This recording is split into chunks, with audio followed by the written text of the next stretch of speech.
네, 11절부터 오늘 마태복음 마지막까지 좀 보겠습니다. 어, 경비병들이 나오는데요. 이 경비병들은 예수님의 무덤 문 입구를 지키고 있었던 경비병들이고, 이들은 이제 천사들이 와서 무덤 문을 굴리고 예수님이 부활하는 그 모든 것들을 다 본 증인들입니다. 근데 이들이 예수님 편이 아니에요. 예수님과 제자들 편이 아닙니다. 뭐 여기 11절부터 15절 보면 알겠지만 이 군인들은 진작에 돈을 주고 산 사람들이고요. 오히려 이 부활 사건이 오히려 일어날까 봐 걱정돼 가지고 이 유대 지도자들이 빌라도에게 부탁해서 이렇게 돌문을 지키게 된 사람들이죠. 이 사람들이 어 굳이 예수님이 부활하셨다는 듯한 그런 이야기를 할 필요가 없습니다. 오히려 그렇게 얘기하면 이 군인들한테는 불리하거든요. 어떻게 징계를 받을 수도 있습니다. 돌문을 굳게 지키라고 그랬는데 못 지킨 거니까요. 뭐 쉽게 말해서. 한데 이 사람들이 실제로 자기가 본 것들을 얘기하잖아요. 그러니까 그 얘기 이 상황 자체가 예수님이 부활하셨다는 것을 확실하게 증거해주는 사건이다라고 할 수가 있는 거죠. 그러니까 예수님의 부활을 못 믿는 사람들에게 이런 얘기도 좀 해줄 수가 있습니다. 이 얘기는 일단은 분명히 기록된 사실이잖아요. 그런데 예수님의 부활이 일어나면은 아, 일어나지 않을 것이라고 생각했고 일어나면은 안 되는 사람들이고 이 군인들은 그 사건이 부활이 만약에 일어나면은 자기들이 징계를 받을 수 있을 만한 아주 그러한 사람들인데 이런 사람들이 예수님의 부활을 증언하고 있다는 것이죠. 자기가 보고 들은 것을 그대로 얘기하고 있다는 것이죠. 이거 자체가 예수님께서 실제로 부활하셨다는 것을 얘기해 주는 것이고, 그리고 그 얘기를 딱 들었을 때, 이 부활 사건이 혹시라도 일어나면 이 모든 것을 어, 감추려고 했던 이 유대 지도자들이 어, 돈으로 그들에게 입막음을 하는 겁니다. 어, 그쵸?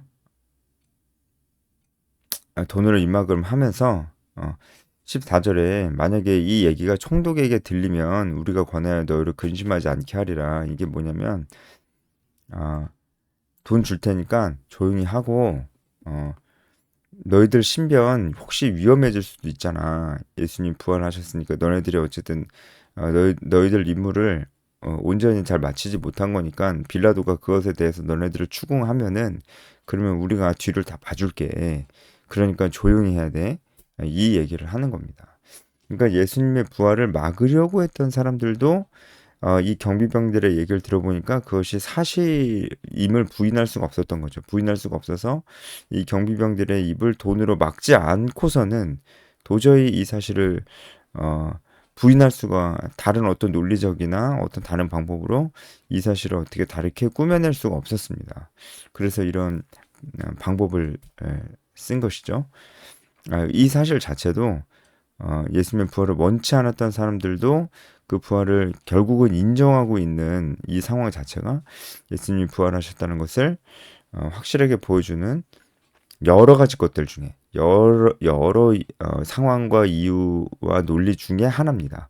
그렇죠? 그래서 예수님의 부활은 사실이다라는 것을 우리가 알 수 있고 오늘 우리가 좀 볼 말씀은 어, 메인이 이제 16절부터입니다. 16절부터 예수님이 갈릴리로 다 오라고 그랬잖아요. 부활하신 다음에 제자들에게 갈릴리로 다 오라고 하시거든요. 예수님은 예루살렘에서 부활하셨으니까 갈릴리로 다 오라고 하시는데 사실 부활하시고 갈릴리에서 승천하시기 전까지 예수님이 40일 동안 이 땅에 사셨기 때문에 사실 많은 스토리가 그 가운데 있었습니다.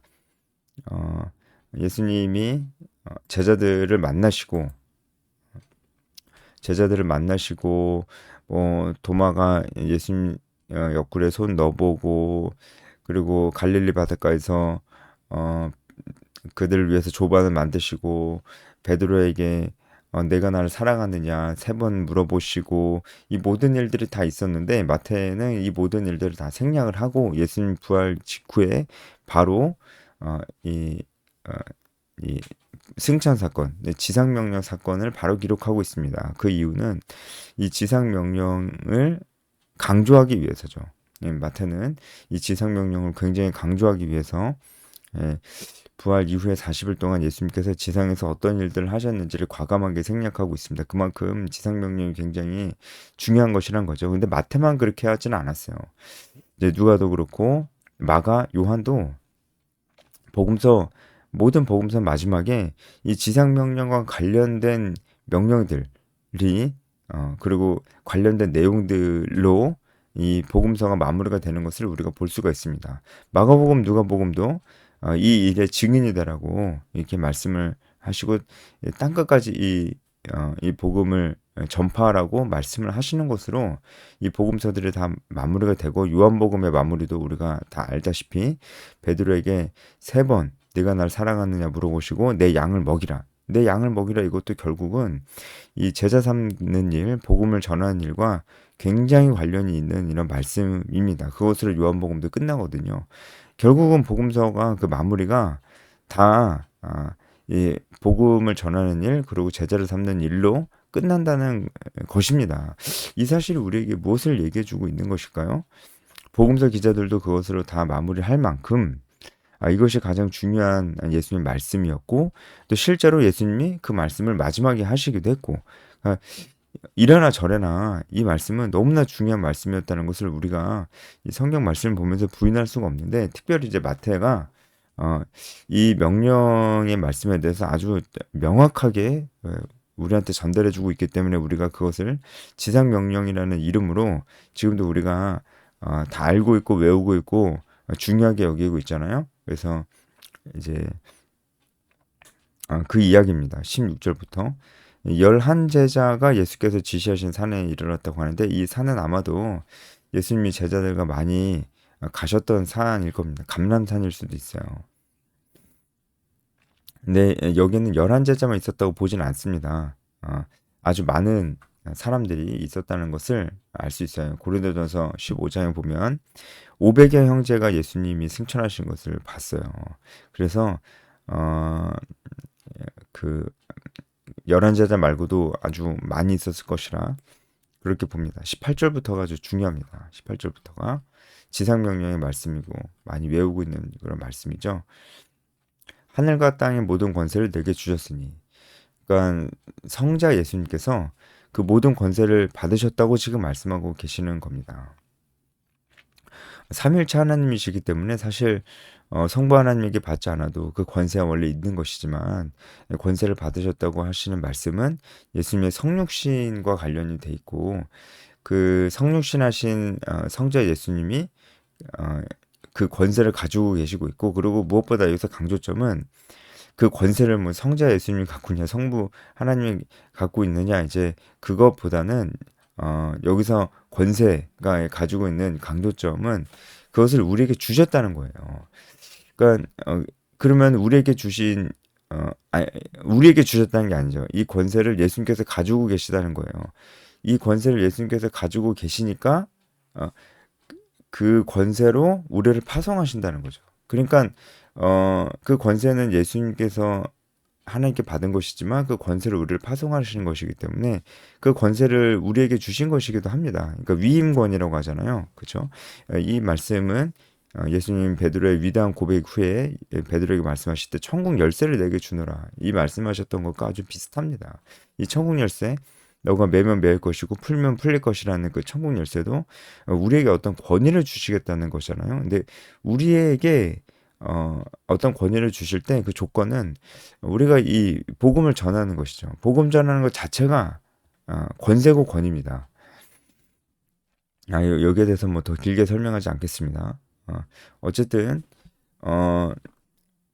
하나님께서 예수님께서 이 모든 권세를 가지고 있으니까 너희들 가라. 이 말씀 자체가 이게 정말 중요한 말씀이라는 것이죠. 모든 권세를 내게 주셨으니까 그러니까 너희는 가라. 가야 된다. 그러니까 걱정하지 마라. 도와줄게.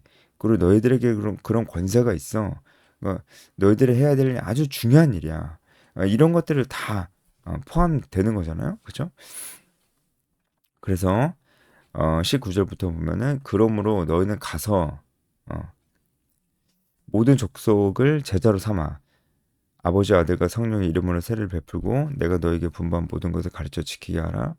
네, 여기까지 보면은 이 모든 그러니까 너희는 가라 그리고 세례를 베풀어라 가르쳐 지키게 하라 이 세 가지가 다 분사로 쓰였거든요. 그런데 이 분사는 모든 족속 모든 민족을 제자로 삼으라라는 이건 동사로 쓰였어요. 이 동사에 다 묶여 있습니다. 어, 그러니까 19절 20절에서 유일하게 동사로 명령 동사로 쓰인 것이 바로 모든 민족을 제자로 삼아라 바로 이거예요. 이것만 동사로 쓰였어요. 그리고 다른 것은 다 분사로 쓰여서 어, 이 동사에 속합니다. 그러니까 세례를 베품으로 제자를 삼아라. 어, 그러니까 너희는 감으로 제자를 삼으라. 너희는 세례를 베품으로 제자를 삼으라. 너희는 가르쳐 지키게 함으로 제자를 삼으라. 다 그런 뜻인 거죠. 그러니까 제자를 삼는 것에 다 초점이 맞춰져 있는 거예요. 그러니까 제자를 삼는 것이 어떤 것이냐? 바로 일단은 가야 된다. 가야 되는 것이고, 그리고 세례를 베풀어야 되는 것이고, 세례를 베풀어야 된다는 게 뭐겠어요, 결국은. 믿는 자에게 세례를 베푸는 거죠. 그러니까 결국 세례를 베풀라는 얘기는 복음을 전하라는 얘기입니다. 계속해서 복음을 전하라는 얘기고, 제자를 삼다는 것은 결국 복음을 전하라는 얘기고, 그리고 가르쳐 지키게 하라는 얘기도 가르쳐 지키게 함으로써 하는 것이 바로 제자를 삼는 것이다. 예, 가르치는 것, 그리고 가르친 그것을 그들이 지키게끔 하는 것이 바로 그것이 제자를 삼는 것이다. 다른 것이 아니고 그것이 제자를 삼는 것이다. 라는 것을 얘기해 주고 있는 것이죠. 예, 그래서 제자를 삼는 것이 바로 이런 것이고 여기에 다 초점이 맞춰져 있습니다. 자, 그러면은 이 제자를 삼는 것이 결국은 일단은 가는 거잖아요. 그쵸? 제자를 삼는 것은 일단은 가는 것입니다. 가만히 있어가지고 제자를 삼을 수가 없어요. 일단 가야 됩니다. 우리가 복음 들고 누군가에게 가야 됩니다. 기다리는 것이 아닙니다. 제자를 삼는 것은 제자를 선택하는 것에서부터 시작되는데 그것이 바로 가라라는 그 뜻이에요. 제자는 가만히 앉아있으면 매칭시켜주는 게 아닙니다. 제자는 내가 가서 삼는 거예요. 그런 의미에서 교회에서 뭐 1대1 제자 양육이나 뭐 이제 제자 훈련 이런 것들은 좀 우리가 좀 이게 진짜 제자 훈련의 본질을 무엇인지 우리가 생각해 볼 필요가 있어요. 어, 그 다는 아니지만 대부분의 경우에 이 제자 훈련이나 1대1 제자 양육 같은 교회 프로그램도 이 제자를 리더에게 매칭을 시켜줘요. 이제 그게 뭐 그렇게 해서 제자 삼는 일이 일어나지 않는다 그 얘기는 아닙니다. 하지만 사실 가장 중요한 제자와 가정의 가장 중요한 부분이 생략이 됐다고 봐야죠. 너희는 가서라고 말씀하시는 것 자체가 우리가 가서 제자를 삼아야 됩니다. 매칭 시켜주는 게 아니고요. 예수님도 그렇게 하셨잖아요. 예수님도 가서 제자를 삼았지. 가만히 앉아서 기다리진 않으셨어요. 기다리면서 오는 사람들, 이렇게, 제자로 삼지 않았어요. 예수님께서 가서 주도권을 가지고 제자를 삼으셨습니다. 그렇게 우리가 예수님처럼 해야 되거든요. 그런 의미에서 제자를 삼는다는 것은 너희는 가는 것입니다. 가서 우리가 제자를 삼는 것입니다. 거기서부터 시작이 되는 것이죠. 그리고 세례를 베풀라고 했는데 아까 말씀드렸듯이 세례를 베푸는 것은 믿는 사람들에게 세례를 베푸는 거잖아요. 근데 여기서 세례를 베푼다라는 말씀에서 흥미로운 것은 이 세례를 베푼다 밥디 존테스 그러니까 이제 이 세례를 베푼다라는 거 헬라어 이제 의미인데 이것은 현재형으로 쓰여서 현재 분사예요. 현재 분사로 쓰여서 이 현재 분사는 계속적인 동작을 얘기하고 있거든요. 그러니까 계속 세례를 줘라 이런 뜻이에요. 제자를 삼는다는 것은 무엇이냐면 일단은 가는 것이고 또 제자를 삼는다는 것은 무엇이냐면 계속 세례를 주는 것이다 라는 말씀을 하고 있는 겁니다. 그런데 여러분 세례는 일생 동안 몇 번 받나요? 세례는 한 번 받습니다. 왜요? 한 번 받으면 하나님의 자녀가 되고 하나님의 자녀가 되는 이 관계는 절대 취소되지 않기 때문에 세례는 일생 동안 한 번 받는 겁니다. 근데 여기서 지금 세례를 계속 주라고 하고 있거든요. 그러니까 그 얘기는 뭐겠어요? 한 사람한테 세례를 계속 주라는 얘기는 아니겠죠? 계속해서 다른 사람에게 세례를 계속해서 주라는 얘기입니다. 그 얘기는 뭐겠어요? 복음을 계속해서 전해라고 하는 거겠죠? 그것은 이제 어, 나도 계속 복음을 전하면서 그들에게 계속 세례를 베푸는 일들이 있어야 되겠지만 이 얘기는 결국 그 다음의 명령인 가르쳐 지키게 하라와 연결이 되면서 결국은 내가 가르치는 그 사람으로 하여금 또 다른 사람에게 복음을 전해서 그 사람이 또 세례를 받게끔 해라. 라는 얘기라고 볼 수가 있습니다. 나 혼자 계속 복음을 전하면 나 혼자만 이렇게 하면서 그들이 세례를 받게끔 하라가 아니고 내가 제자를 삼는 그 사람이 또 다른 사람에게 복음을 전해서 어, 그렇게 해서 세례를 받는 일이 계속적으로 진행되게 해라. 그래서 현재 분사, 계속적인 동작. 이것이 나만 계속해서 하라는 게 아니고 내가 제자를 삼을 그 사람도 계속해서 그 사람도 복음을 전함으로 세례를 어떤 사람이 세례를 받게끔 해야 되고 또 그 사람이 또 다른 사람에게 복음을 전해서 그 사람도 세례를 받게끔 해야 되고 바로 이 얘기를 하고 있는 겁니다. 이게 지금 제가 굉장히 뭐 복잡하게 뭐 얘기한 것 같은데 이게 결국 영적 재생산입니다. 그러니까 나만 복음 전할 것을 나만 복음 전하고 그칠 것을 그렇게 하지 아니하고 복음 전할 다른 사람을 만들어내는 거예요. 복음 전할 사람들이 계속 만들어내는 거예요. 이게 영적 재생산입니다. 재생산. 복음 전할 사람들이 계속 만들어내는 거. 그러니까 여러분 뭡니까? 제자 훈련에서 전도를 빼놓을 수가 없어요. 그러니까 이것도 지금 이제 교회에서 하고 있는 제자 훈련의 1대1 제자 양육이나 제자 훈련에 대해서 우리가 한번 생각해 봐야 될 것입니다. 제자 훈련에 전도가 없을 수 없습니다. 제자 훈련에 전도에 대해서 이론적인 것만 하는 게 아니고요. 직접 전도를 가르쳐야 되고 전도를 하게끔 해야 되는 것이죠.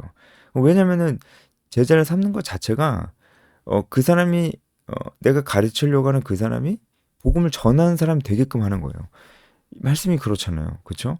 그래서 세례를 베푸는 일들이 계속적으로 이어져 가는 것입니다. 그리고 마지막으로 제자를 삼다는 것은 가르쳐 지키게 하는 겁니다. 일단은 가르치는 겁니다. 제자를 삼는 것은 일단 가르치는 겁니다. 그러니까 제자를 삼다는 것은 이런 사람은 아닌 거죠. 이제 청년부협에 들었어. 청년부협이 끝나고 뭐 셀이든 목장이든 순이든 소그룹을 해. 근데 그 소그룹을 셀이든 그 소그룹을 나눔을 인도해. 나눔을 인도하는 리더가 있잖아요. 우리는 그 사람 리더로 보통 교회에서 그렇게 리더로 부르잖아요. 그 사람이 제자를 삼는 사람입니까? 그 사람이 제자를 삼는 사람은 아니에요. 왜냐면요. 뭐 다른 것도 있지만 무엇보다 가르치지 않잖아요. 그렇죠? 어, 제자를 삼다는 것은 가르치는 겁니다. 제자를 삼다는 것은 멘토가 돼주는 게 아니에요. 상담해주는 게 아니에요. 케어해주는 게 아닙니다. 케어도 해주고 상담도 해주고 멘토도 돼주지만 그것이 가장 중요한 게 아니고 가르치는 게 가장 중요한 겁니다. 그리고 가르치기만 하면 안 돼요. 가르쳐 지키게 하라는 거예요. 내가 분부한 모든 것을 이라는 것은 예수님이 공생의 기간 동안 가르쳤던 모든 것들을 얘기하고 있습니다. 그러니까 분부한 모든 것이라는 것은 다 이제 과거형으로 쓰여서요. 예수님께서 제자들에게 가르치셨던 그 모든 예수님의 말씀이죠. 그러니까 우리로 따지자면 말씀이죠. 하나님의 말씀. 성경 말씀을 가르치는 자예요. 그러니까 제자 훈련을 시키는 사람, 제자를 삼는 사람. 이게 재생산 리더라고 하죠. 이 리더는 결국 리더는 뭐냐면 말씀을 가르치는 자예요. 우리가 이 말씀을 그 20절의 이 말씀을 다른 것으로 해석할 수가 없어요. 결국 말씀을 가르치는 자가 영적 재생산을 하는 사람이고 말씀만 가르치면 안 돼요. 이제 나에게 배우는 그 사람이 복음을 전하는 사람이 되게끔 해야 됩니다. 나도 복음을 전해야 되고요.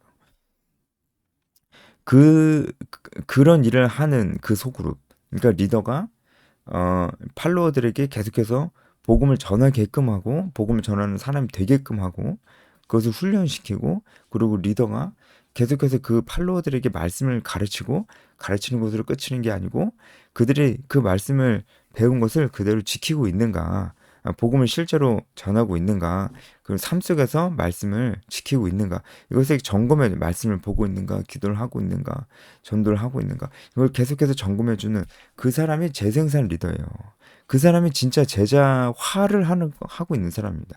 제자화를 하고 있는 그 소그룹이 제자화 소그룹이고, 그게 제자훈련이죠. 그게 제자훈련이죠.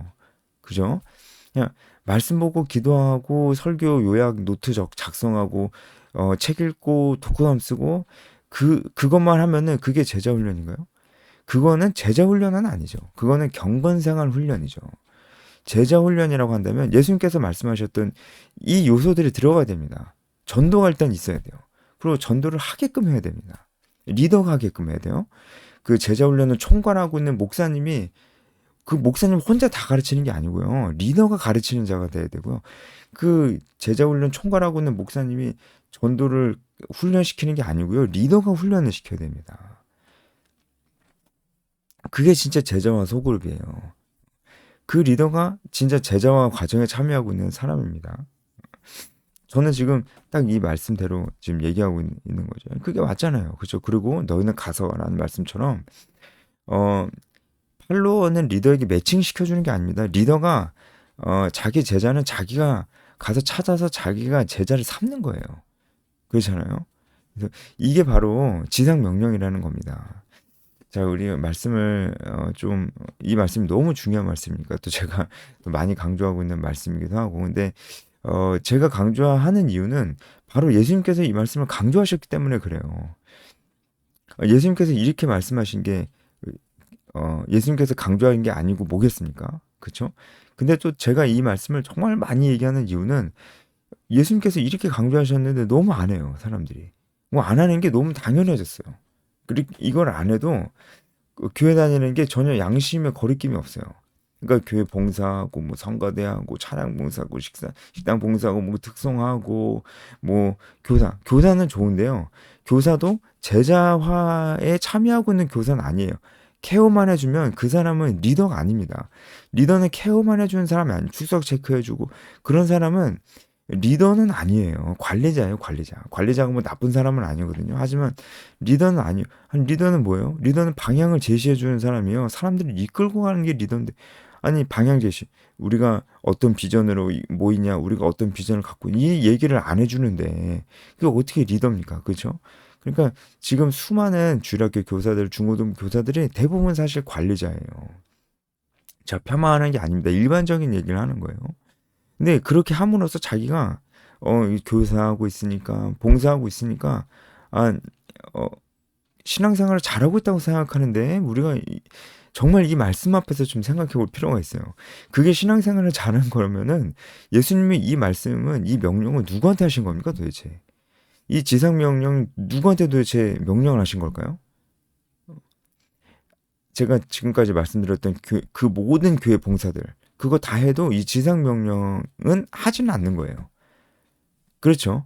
그 제가 지금까지 말씀드렸던 무슨 교회 각종 그 모든 봉사들 그게 나쁘다는 게 아니에요. 그게 다 좋은 거죠. 그런데 아무리 그래도 그 모든 것을 해도 지상 명령이 이 복음을 전해라, 제자를 삼아라 여기에는 순종하지는 않는 거예요. 그렇죠?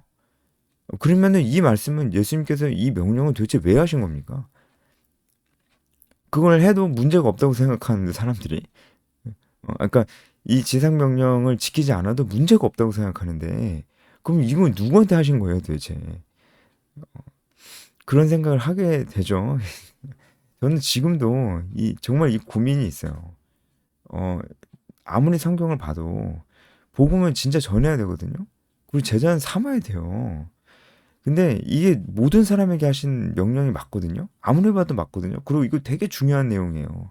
모든 복음서들이 다 이 내용으로 끝난다니까요. 그리고 사도행전은 예수님께서 하셨던 이 명령을 수행하는 내용으로 돼 있어요. 아니 그런데 그거 안 하고 있는데 이게 정상인가?